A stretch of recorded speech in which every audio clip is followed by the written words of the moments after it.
حضرت سید آل مصطفیٰ عرف علی پاشا صاحب قبلہ،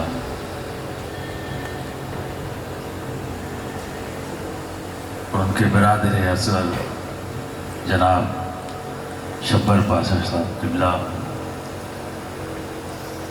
اور خانواد موسوی کے تمام ذمہ دار افراد اور خانقاہ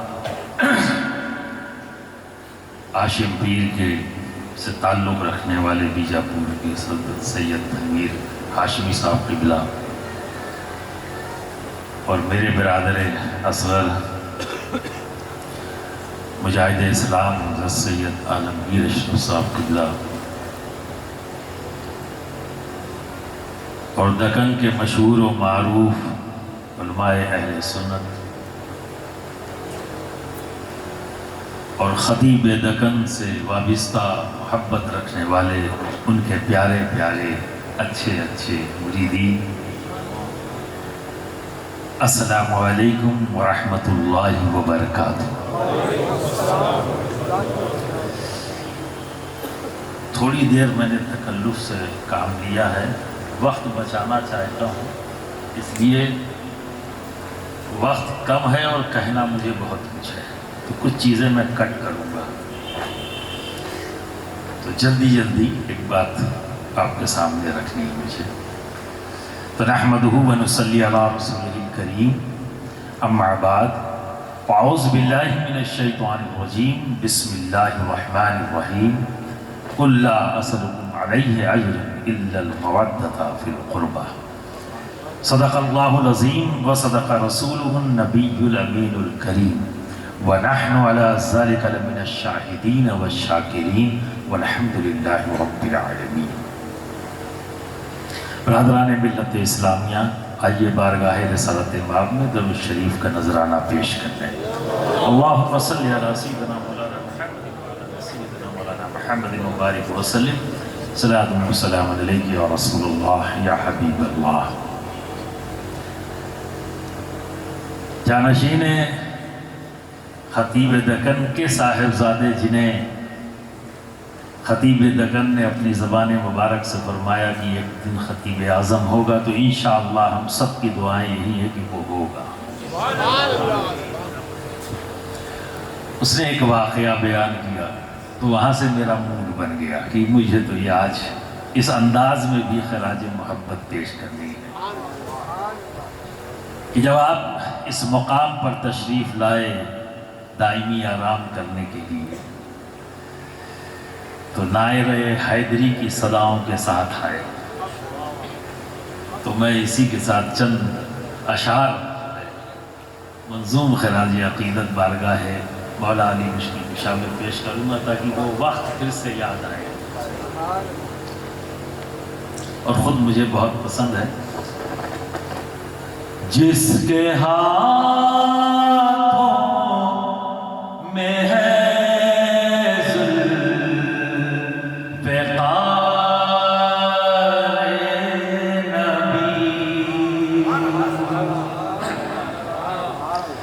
جس کے پہلو میں ہے شاہ ہمارے نبی، جس کے ہاتھوں میں ہے ذوالفقار نبی، جس کے پہلو میں ہے شاہ ہمارے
کے بارے میں فرمائے پیارے نبی، جس کا مولا ہوں میں اس کا مولا علی، جس کی تلوار کی جگ میں شہادت ہوئی، جس کے بیٹوں سے رسم شجاعت چلی، ہاں وہی وہ علی و علی، نعرہ حیدریہ علی یا علی، نعرہ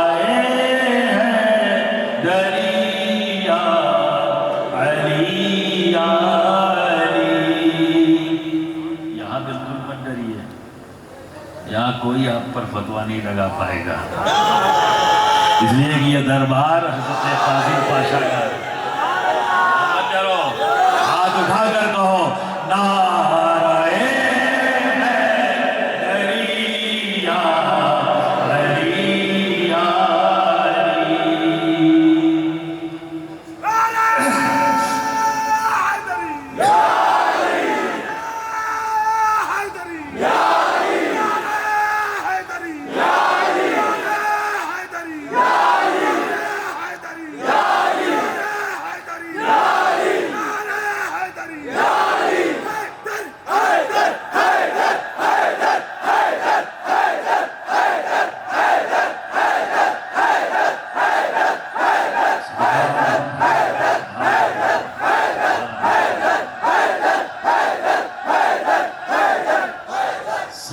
سیدوں کے وہی جد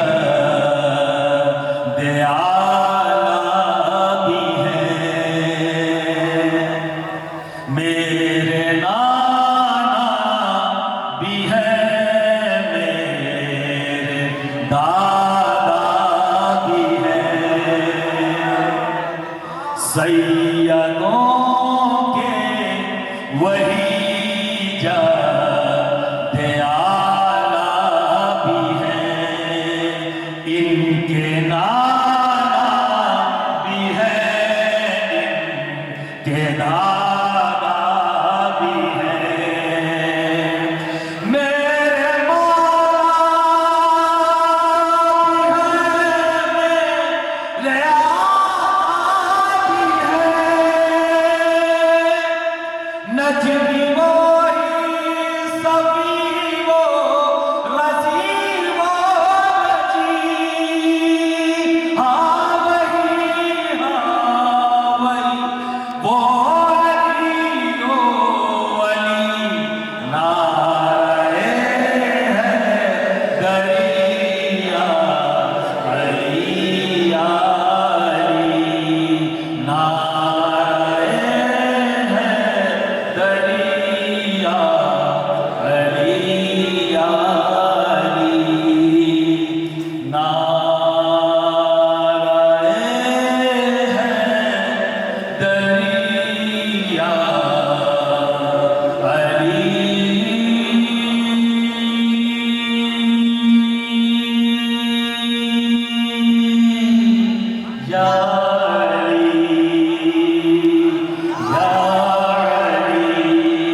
محفوظ کر لیں، جب جانشین کی باری آئے تب کچھ میں بھی بول لوں۔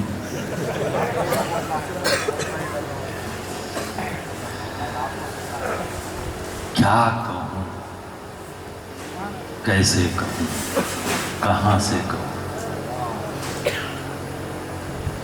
جب کوئی کسی سے بہت زیادہ متاثر ہو جاتا ہے نا تو سلیکشن مشکل ہو جاتا ہے، کہاں سے شروع کریں۔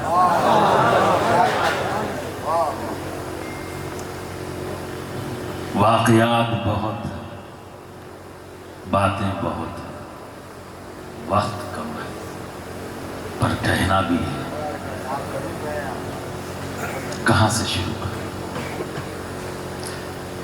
بس ایک جملہ جو بہت مضبوط ہو سکتا ہے اگر آپ محسوس کریں، یہ خطیب دکن کی وہ ذات ہے جس نے اپنے دوران حیات، ظاہری حیات، سارے کارناموں پر روشنی پڑ چکی ہے۔ رد وہابیت، خطیب دکن آگے نظر آ رہا ہے۔ خارجیت اور ناصبیت، خطیب نظر آ رہا ہے۔ ایک چیز جس پر میں بہت دیر سے بیٹھا ہوں، فوکس نہیں ہوا۔ یہ سچ ہے کہ شمال اور دکن الگ الگ شمار کیے جاتے ہیں، بھئی یہ تو دکن کی ہے، تو شمال میں کیا ہو رہا ہے دکن والوں کو پتہ نہیں ہے، جنوب میں کیا ہو رہا ہے اور جنوب میں کیا ہو رہا ہے شمال میں، الگ دنیا۔ تو اس الگ الگ دنیا کو ایک کرنے والی ذات کا نام ہے سید کاظم۔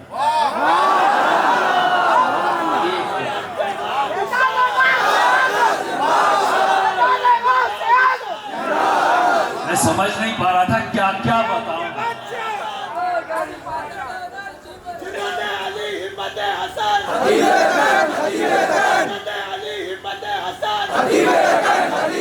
برسوں کی بلی ہوئی کھائی اور ایک بہت مختصر سی مدت میں ایک کر، اب اور کیا کروں؟ جدا کرنے والے سینکڑوں ہیں، ملانے والے کو اگر دیکھنا ہے تو دیکھنا، یہ تو مشکل ہے۔ رلاتے تو سب ہیں، ہنساتا کون ہے؟ دلجوئی کون کرتا ہے؟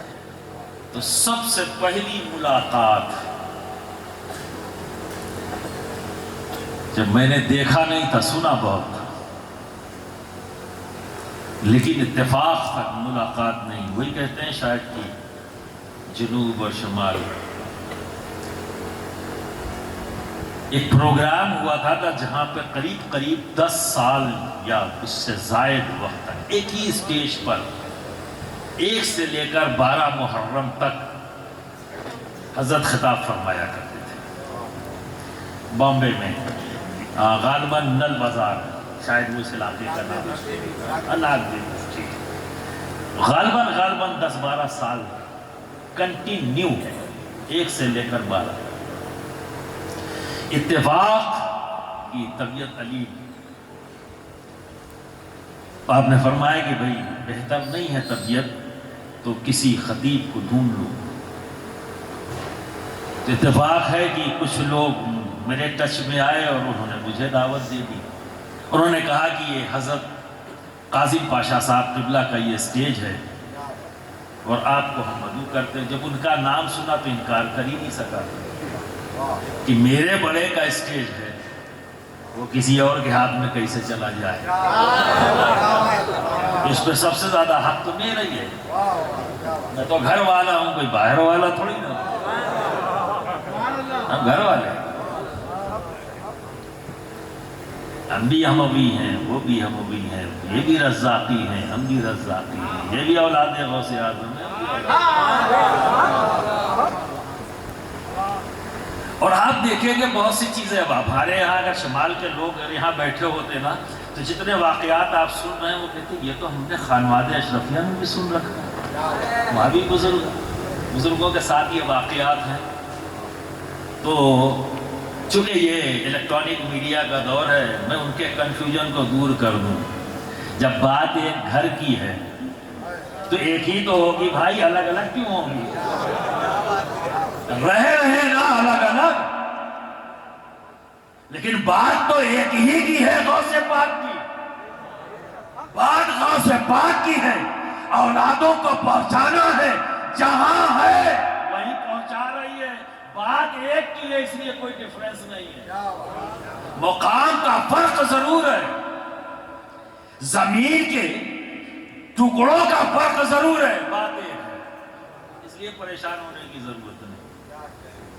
تو میرے ارادے نے اصغر نے آپ کے سامنے کلام پاک کی جس آیت کریمہ کی تلاوت کی، میں نے سوچا کہ میں اسی میں ایک پوائنٹ انہوں نے شاید میرے لیے جان بوجھ کے چھوڑ دیا کہ وقت کم ہے تو بھائی بھی کام چلا لے گا، اور ہوتا ہے بھائی بھائی سپورٹ کرتے ہیں ہم لوگ سب ایک دوسرے کو۔ ابھی دیکھو نا، سپورٹ میں کھڑا کر دیا، خود بیٹھ گیا اور مجھے کھڑا کر دیا، ٹھیک ہے نا۔ تو بہرحال میں جب وہاں پہنچا، پہلے دن تقریر ہوئی، شام کو جب قیام گاہ پہ پہنچا، جن لوگوں نے آرگنائز کیا ہوا تھا، تھوڑی دیر بعد وہ لوگ آئے کہ حضرت کا فون آیا تھا اور پوچھ رہے تھے کہ شہزادے نے تقریر کیسی کی۔ تو میں کیا بتایا آپ نے؟ کہا حضرت ہم لوگ مطمئن ہیں تقریر کی۔ پھر دوسرا دن آیا، پھر جب میں گیا چائے پینے کے لیے، پھر وہی سوال کی وہاں سے پوچھا گیا۔ میں ٹھیک ہے جو آپ نے، میں تو بول رہا ہوں، مجھے نہیں پتا کہ آپ کو کیسا لگ رہا ہے، تو جو بھی لگے آپ بتا دیجئے، میرے بڑے ہیں۔ تیسرا دن آیا، پھر جب چائے پینے کے لیے بیٹھے تقریر کے بعد، سوال پھر وہی کہ پھر فون آیا تھا۔ اب چونکہ میری ملاقات نہیں تو میں بھی پریشان ہوا کہ حضرت اتنا پریشان کیوں ہو جا، کیا ہوگا؟ وہ ملاقات نہیں تھی، اور غالباً چوتھا یا پانچواں روز گزرا کہ آپ تشریف لے آئے وہاں پر بامبے۔ اور جب میں تقریر کر کے اسٹیج سے اترا اور چائے پینے کے لیے روز جاتا تھا، وہ قیام گاہ جو ان لوگوں نے وہاں بنائی تھی، تو جیسے ہی اسٹیج سے اترا کہا حضرت تشریف لا چکے ہیں اور ملاقات کریں گے، اور آپ آج چائے انہی کے ساتھ پیں۔ ہم نے کہا تو بڑی خوشی کی بات ہے۔ میں جا گیا، تو اس وقت تک یہ لوگ صحیح طریقے سے ایکسپلین نہیں کر پائے تھے میرے بارے میں۔ وہ اتنا بتا رہے تھے کہ چوچا شریف کے ہیں، لیکن یہ نہیں بتا پا رہے تھے کہ میں کس کا بیٹا ہوں، کس کا پوتا ہوں، کس گھر سے ہوں، یہ نہیں بتا پا رہا ہوں آرگنائزر سے۔ تو جیسے ہی میں وہاں پہنچا، سلام کیا، دستبوسی کیا، اور پھر ان کا کہ جناب آپ کی تعریف، یہ تو پتا ہے کہ آپ کی چوچا سے ہیں، پر کس گھر سے ہیں؟ میں جاننا چاہتا ہوں کس گھر سے ہیں؟ تو مجھ سے تھوڑی سی خطا ہو گئی تھی، چوک ہو گئی تھی، کچھ نام میں نے لے لیے ان کے سامنے کہ آپ انہیں جانتے ہیں، انہیں جانتے ہیں، کہ ہاں میں جانتا ہوں، پر آپ کس گھر کے ہیں؟ ہم جانتا تھا ہوں میں، جن کا نام دے رہے ہیں میں جانتا ہوں، پر یہ بتائیے آپ کس گھر کے ہیں؟ تو میں سمجھ گیا کہ اب مجھے ریالٹی بتانی پڑے گی، یہاں کام نہیں چلے گا، کٹ مار کے نہیں نکل پاؤں گا۔ تو میں نے کہا کہ میں سید محمد مختار اشرف الجیلانی، جنہیں سرکار کلاں کے نام سے پورے ہندوستان میں جانا جاتا ہے، میں ان کا پوتا ہوں۔ آپ ان کے پوتے ہیں؟ جی۔ تو کن صاحبزادے کے بیٹے ہیں؟ میں کہا حضرت سید اظہار اشرف الجیلانی، جنہیں شیخ اعظم کے نام سے جانا جاتا ہے، میں ان کا بیٹا ہوں۔ کون سے بیٹے ہیں آپ؟ انہوں نے کہا میں مجلہ بیٹا ہوں۔ کھڑے ہو جائیے۔ اب اتنا باروب چہرہ، باروب انداز، یا اللہ آج غلطی کون سی ہو گئی؟ اور جو انداز ان کے سوال کا، اور وہ جو روپ والا، تو ویسے بھی گھبرا رہا تھا کہ آخر ہوا کیا اور ایسی کیا غلطی کر گیا۔ تو میں سوچ رہا تھا شاید بولنے کے دوران میں کوئی ایسا جملہ نکل گیا ہے جس کی گرفت ہو گئی ہے۔ اب میں اس زمانے میں نیا تھا، نیا مقرر ویسے ہی پریشر میں رہتا ہے، 4 لوگ اگر سامنے ہنس دیں تو نیا مقرر ویسے اس کی آدھی جان نکل جاتی ہے، کچھ گڑبڑ ہو گئی۔ اب سامنے جب اتنا مشہور و معروف اور باروف شخصیت موجود ہو، جس کے علم کا اور جس کے شہرت کا ڈنکا ہر طرف بج رہا ہو، اور ایسا بھی نہیں کہ میں جانتا نہیں، تو اور زیادہ روک طاری ہوا۔ میں نے کہا یا اللہ خیر، کہ کھڑے ہو جائیے، کھڑے ہو، کہنا قریب آئیے، قریب یا سینے سے، اور فرمایا کہاں آپ ادھر ادھر کی بات کر رہے تھے، کہاں ادھر ادھر کی بات کر رہے تھے؟ ارے ان کی بات کریے جنہیں میں جانتا ہوں اور جن کی نسبت کی بنیاد پر میں آپ سے محبت کرتا ہوں، ان کی بات کریے۔ اور اس طرح سے پھر سینے سے لگایا، خوب محبت دی اور دعائیں دیا، اور پھر انہوں نے جو تبصرہ کیا وہ مجھے بہت طاقت دیا، جس نے 12 دن جو میرے گزرے بڑے ہی کانفیڈنس کے ساتھ۔ اسٹیج ان کا تھا، لوگ ان کے تھے، میں شمال سے تعلق رکھنے والا ایک خانقاہ سے، جو آج کل ہے، جو ماحول بنا ہوا ہے، اس ماحول کا ایک رتی برابر اثر میں نے کہیں بھی خطیب دکن کے اندر نہیں دیکھا۔ جو خانقاہ کے تعلق سے بتایا جاتا ہے محبت محبت محبت، وہی چیز مجھے آپ میں نظر آئی۔ اب آپ کو کیا کرنا ہے؟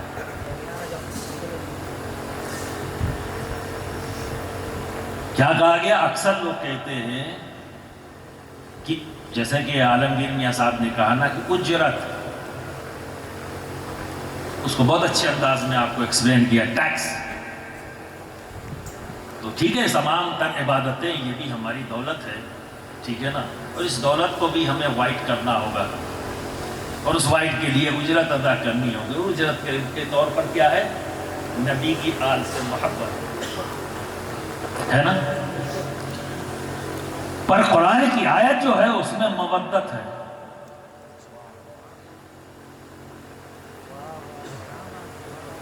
اگر اس مودت کا ترجمہ محبت کیا جائے تو اب محبت کو سمجھنا پڑے گا، محبت ہے کیا؟ تو محبت ایک دوست دوست سے بھی کرتا ہے، محبت بھائی بھائی سے کرتا ہے، شوہر بیوی سے کرتا ہے، یہ سب محبت ہے۔ ایک پڑوسی سے محبت کرتا ہے، لیکن کبھی ایسا بھی ہوتا ہے کہ دوست تھے، ایک دوسرے کا ہاتھ پکڑ کے بھی چلتے تھے، اور ایک وقت ایسا بھی آتا ہے کہ ایک دوسرے کا چہرہ دیکھنے کے لیے جب اس دوستوں سے پوچھا جائے کہ یار ایک دوسرے کے بغیر تمہیں قرار نہیں تھا، اتنی محبت تمہارے درمیان تھی، پھر آخر جدائی کیوں؟ تو پھر دوست کہتا ہے کہ میرے دوست نے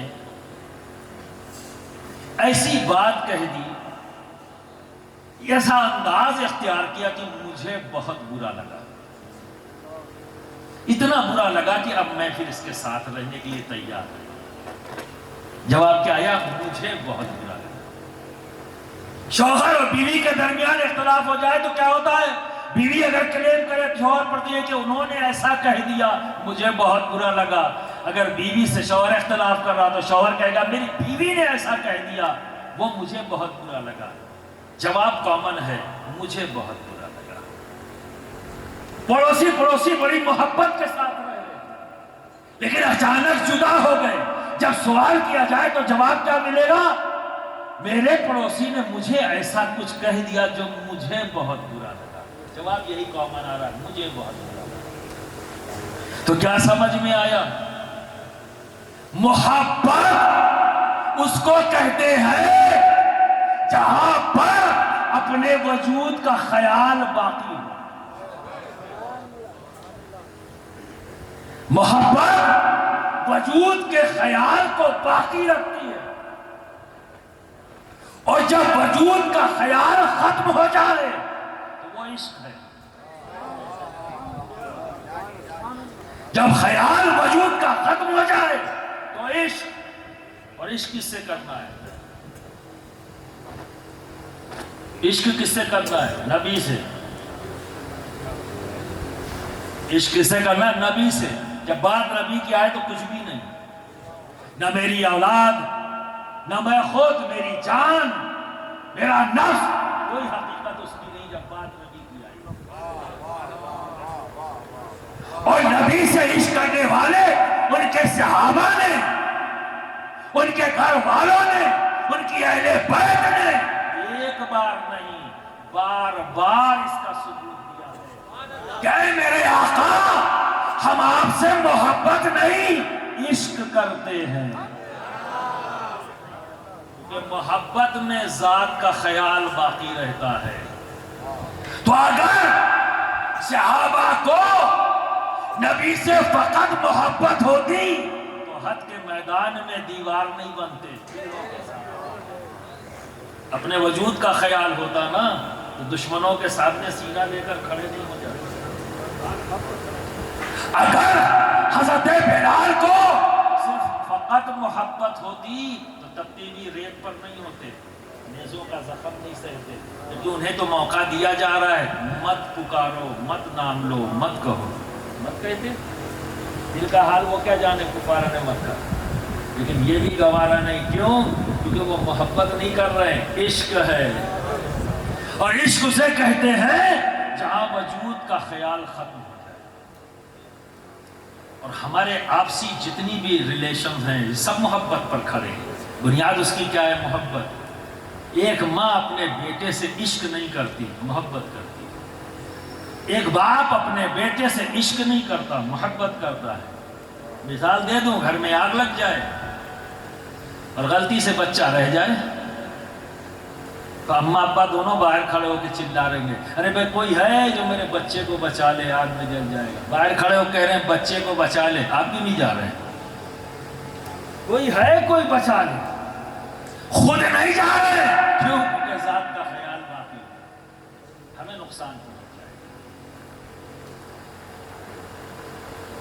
گا۔ اب قرآن تو مودت کی بات کر رہا ہے تو یہ کچھ اور ہے،